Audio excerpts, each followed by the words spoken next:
Halo cuy, balik lagi sama gua Sigit dari Wang Anime. Di video kali ini gua ngebuat segmen baru ya. Namanya segmen teori asal-asalan.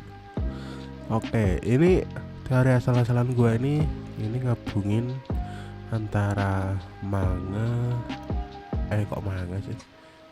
Manga atau anime, soalnya dua-dua udah punya anime sendiri.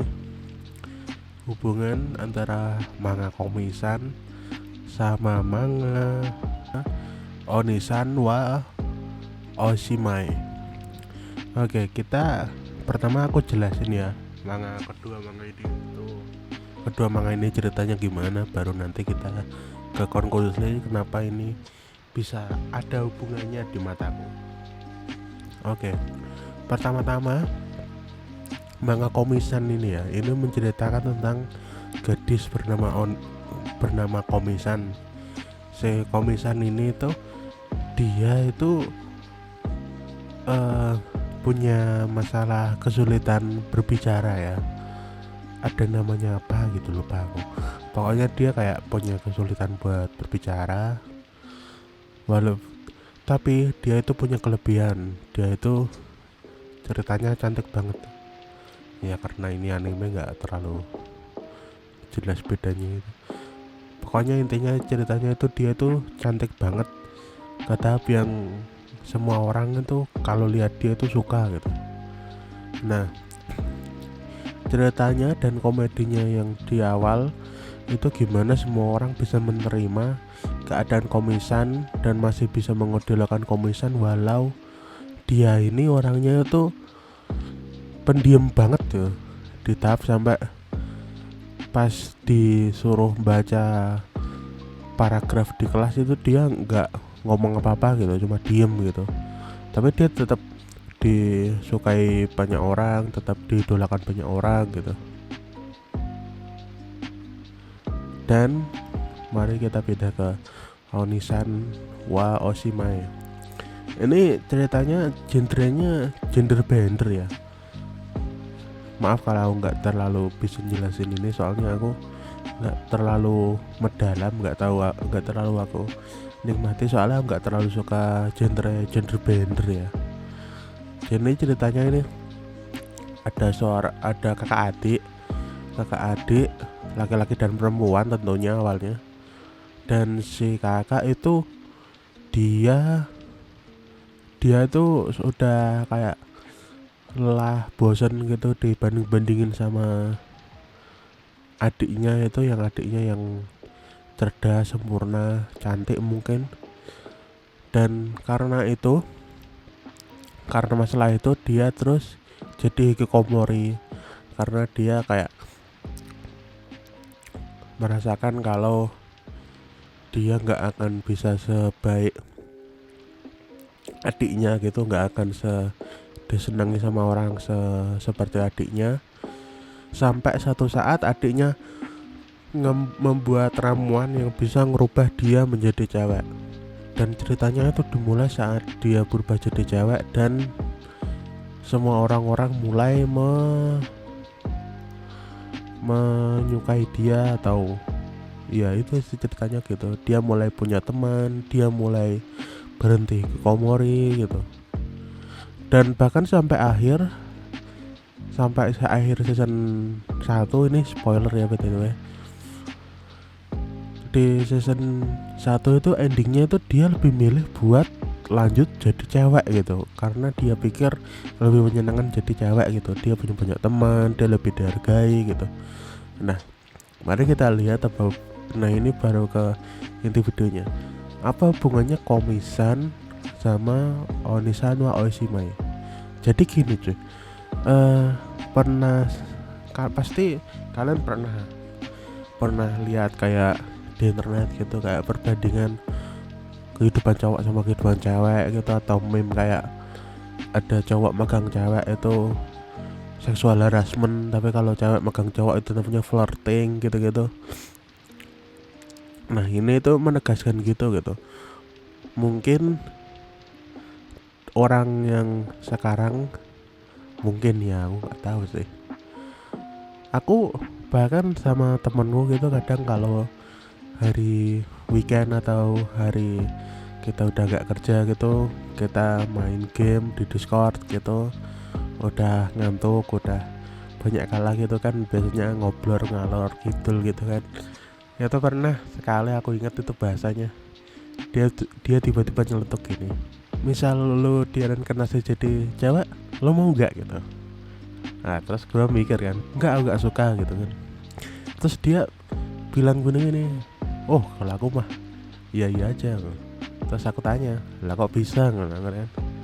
Terus dia jelasin gitu, dia mulai jelasin sudut pandangnya sama society sama cewek cantik zaman sekarang, dimana menurut dia dan aku agree sama beberapa pendapatnya, kalau cewek cantik itu lebih mudah buat hidup atau bisa bilang kerja gitu, misal jadi streamer atau apa gitu. Itu misal kalau dia cantik itu kayak udah tambah nilai plus gitu. Misal yang awalnya kemungkinannya terkenalnya cuma kayak 0,00001% itu bisa naik jadi 0,1% atau bahkan 1% gitu. Jadi dia bilang kayak gitu, kayak terus lagi dia bilang kalau di sini kan juga gitu, kalau misal kamu suka sama cewek gitu kan, itu yang usaha kan yang cowok semua cuy, yang ngasih mas kawin cowok, apa-apa cowok. Terus ada meme lagi yang aku sering lihat di FB itu yang kayak cowok umur 20 mikirin ini itu, kalau cewek umur 20 itu banyak kan pargoy semua. Nah itu aku tahu mungkin nggak semuanya kayak gitu, tapi yang kita lihat itu kayak gitu. Aku nggak tahu soalnya nggak punya teman cewek yang bisa ditanya, atau ya semua orang cewek yang ku tahu itu udah dewasa dan punya suami semua, jadi nggak bisa tanya ya. Jadi gitu, jadi aku mikir gitu, apakah komisan ini menggambarkan society kita yang sekarang, dimana orang kalau good looking dan apalagi cewek itu hidupnya akan dipermudah gitu. Bayangin aja kalau komisan itu nggak cantik gitu. Ada anime namanya apa ya?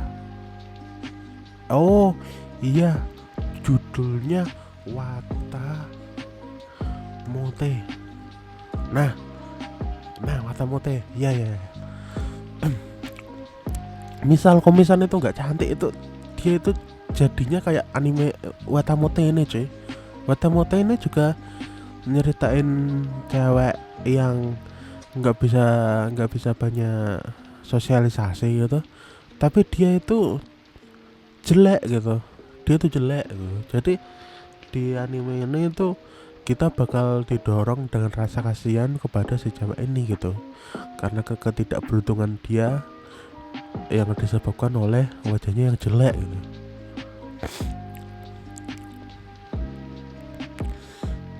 Nah karena itu misal komisan itu gak cantik, itu jadinya Wata Mote ini cuy. Nah kan kayak ada banyak kata-kata kayak orang good looking 50% masalahnya hilang gitu ya. Ini juga gambarin itu di anime ini. Si karakter utama Wata Mote, siapa lupa namanya aku. Karakter utama Wata Mote itu kalau dia cantik itu nggak akan jadi punya masalah kayak gini. Jadinya kayak komisan gini, hidupnya nyaman, tentram gitu. Semua orangnya nyukai dia gitu. Nah mungkin itu yang ngebuat anime ini atau manga ini itu terinspirasi gitu. Soalnya emang lingkungannya gitu aja. Apalagi kayak ada feminis gitu mendorong kehidupan para wanita jadi lebih baik gitu kan cuy. Kalau emang dulu emang wanita emang sering didiskriminasi, kayak nggak dapat pendidikan, nggak dapat hak untuk memilih gitu. Tapi kalau sekarang wanita sudah punya hak yang hampir sama kayak laki-laki, malah lebih diuntungin wanita sekarang punya privilege. Ya mungkin karena itu manga dengan ide gender bender kayak gini ditujukan. Mungkin autor punya pemikiran yang itu gimana ya, transgender gitu, tapi karena ini anime dan mungkin bisa tonton anak-anak jadi dibuat lebih magical ya, kayak minum air terus jadi cewek gitu. Oke, jadi kayaknya cuma itu aja yang bisa aku sampaikan. Yang mungkin itu aja, itu pemeriksaan pribadi ya. Oke, jadi like kalau suka video ini, dislike aja kalau nggak suka, nggak apa-apa. Subscribe kalau mau dengerin aku lagi. Dan oke, bye.